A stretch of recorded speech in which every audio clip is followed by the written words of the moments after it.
One of the reasons that non-native speakers struggle to sound natural in English is that they have trouble hearing the natural rhythm of the language. One key element to producing the natural rhythm of English is word stress. If you're new to word stress, I encourage you to sign up for my free email course, Sound More Natural in Just 5 Days, at soundmorenatural.com. I discuss word stress in greater depth in that free course. In my series on vocabulary, I also mentioned how word stress is the very first thing you should pay attention to when learning new words.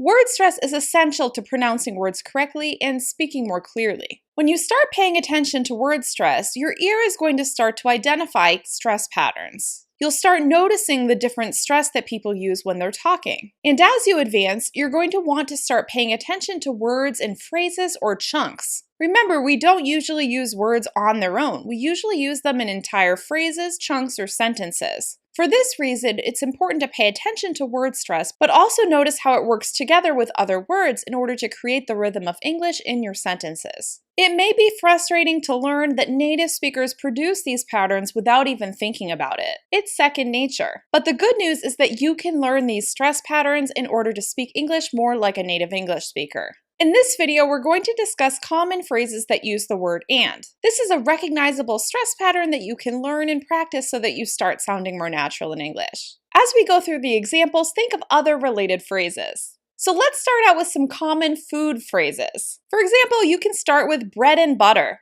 Bread and butter. Bread and butter. If you put extra stress on the word bread and less stress on butter, it sounds weird. Bread and butter. Bread and butter. That's not how it sounds when speaking English. It's bread and butter.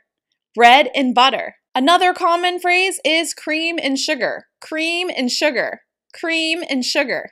On the weekends, you may be enjoying wine and cheese. Wine and cheese. Or you may decide to go have a burger and fries. Burger and fries. Burger and fries. Some people really like the flavor sweet and sour. Sweet and sour. Sweet and sour. As you notice, these are recognizable stress patterns that native speakers will produce automatically. Like I said, you can practice them too, and it will help you create the natural rhythm of English. Now let's talk about a couple of phrases related to people. We often talk about the difference between the rich and poor. Rich and poor.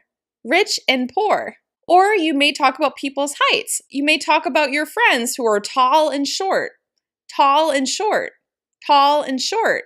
We often talk about men and women, men and women, men and women, or boys and girls, boys and girls, boys and girls. Or if we're talking about our animal friends, we talk about cats and dogs, cats and dogs, cats and dogs. Are you starting to hear the pattern in these phrases? Last but not least, let's talk a little bit about music. A lot of people really enjoy rock and roll, rock and roll, rock and roll. Or they may like R&B, R&B, R&B. R&B is short for rhythm and blues, but most people talk about R&B music.